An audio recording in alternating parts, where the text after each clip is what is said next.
Now I'm moving in the opposite direction. I think this takes me back down towards the park.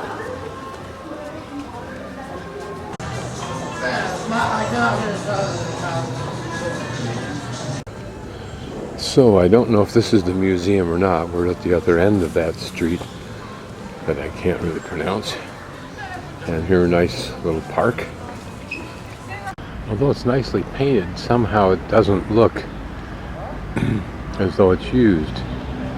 It's interesting, there's the detail up on top look like water cannons. I don't know what they really are. Maybe they are cannons. Who knows what the purpose of this government building might have been. See by these metal beam supports or post supports, there used to be something else here. So this was easy. The other end of that street, Main Street, is right here at the northwest corner of the park. And over at the southeast corner of the park is where the bus station is.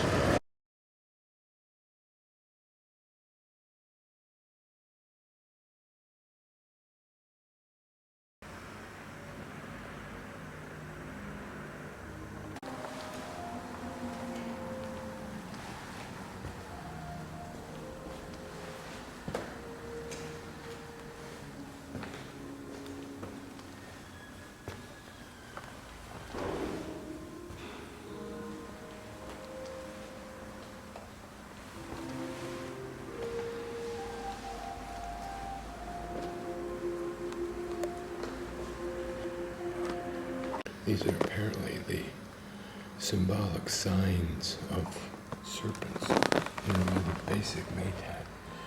And Pestle, you wonder how that stone could be identified as a tool. Scientists could by the abrasion on the bottom. Altars made like house interiors. Perhaps for burning incense, I guess.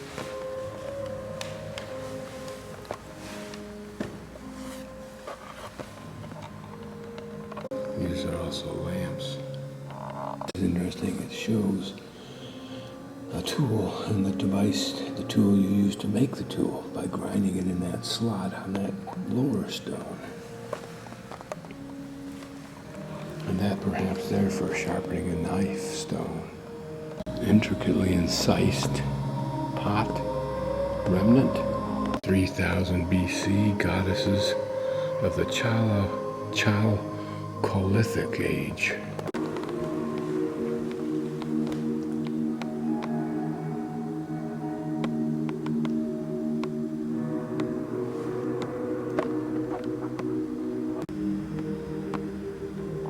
You think the world would be littered with these things, except you realize how large the earth is and how much it's been covered over since these were made and lost. Those are apparently bronze pendants in the form of double axe blades.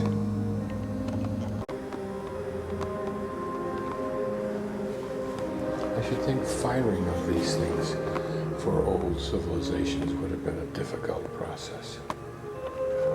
Interesting pottery. I've seen things similar to that, I think in Albania. Similar to these that look like fish mouths.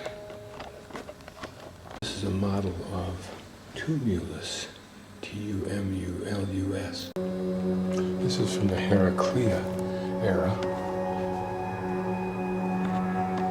The original of this bust is in the British Museum.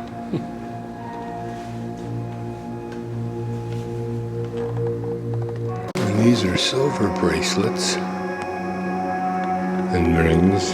These are gold devices here. One wonders what they were used for. This apparently is a map of this region, Heraclea in the center. Notice Pelagonia off to the side. Each of those names probably representing the names of tribes.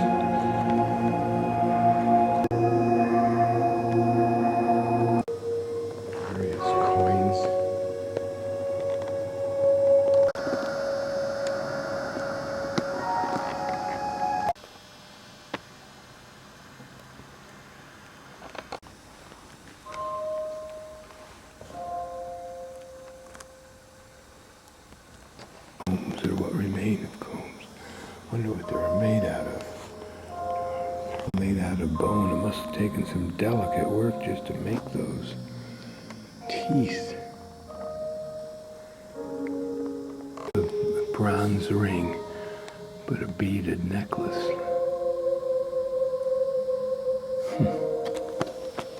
So this is a copy of a mosaic at Herculia in the Great Basilica. Look at the detail of that, particularly in the feathers of the peacocks.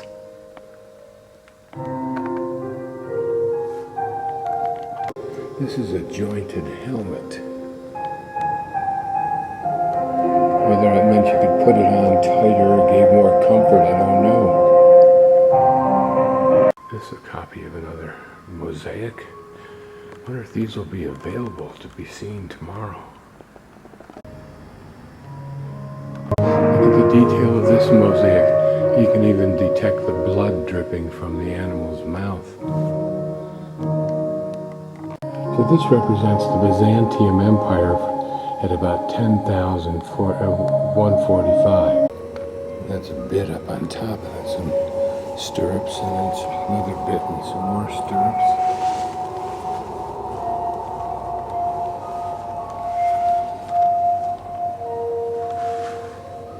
The thing about this bowl is how rough it is there in its design and manufacture. Why the two holes? I don't understand that.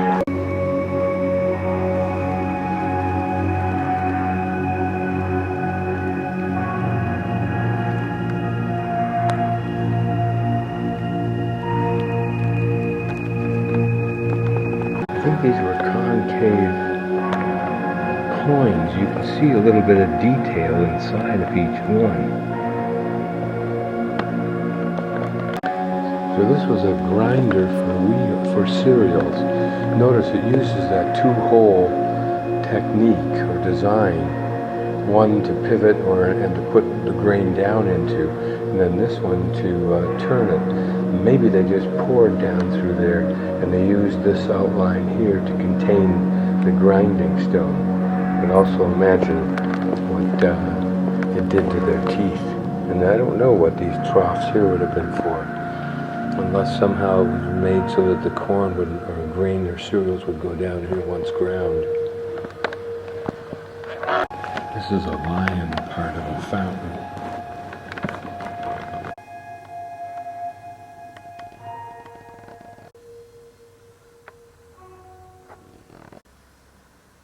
It's 4 Gospels from the 16th century. A woman's costume, but what's fascinating is look at the shoes.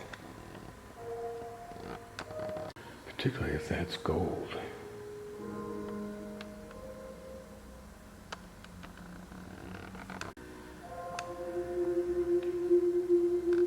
This was an abbot's chair. Rather simple, really.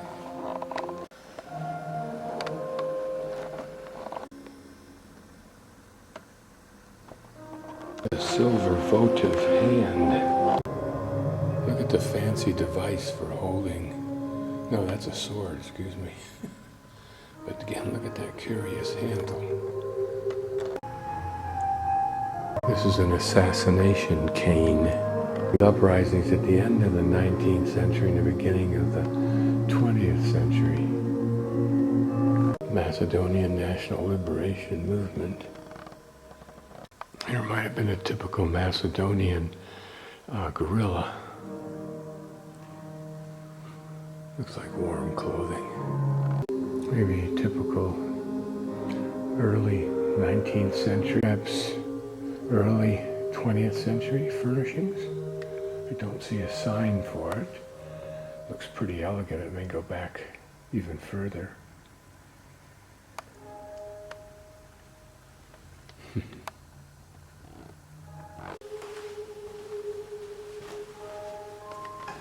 During World War I, Bitola was right in the center of the action and suffered tremendous destruction and loss of life.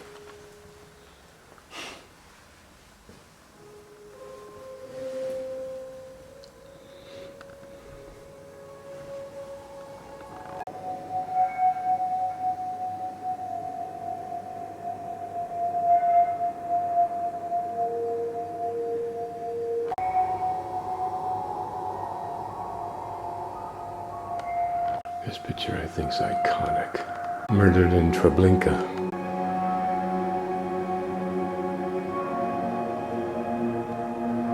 (1944), liberated Bitola. Pretty and nicely maintained older building with some significance. I think that may be a military cap. Looks like a well.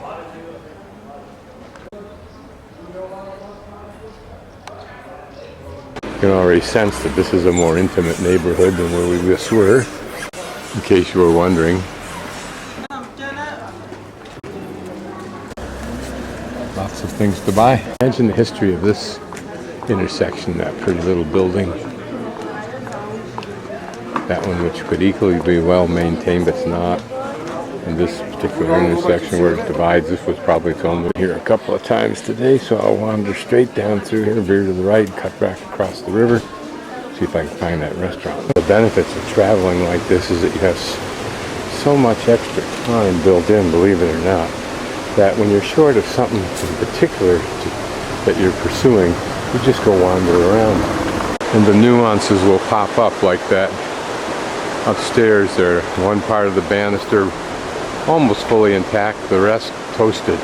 At one, how cool it might have been at one time when that was new, to sit up there and watch the traffic go by. Or in those two balconies when that was a lively part of town.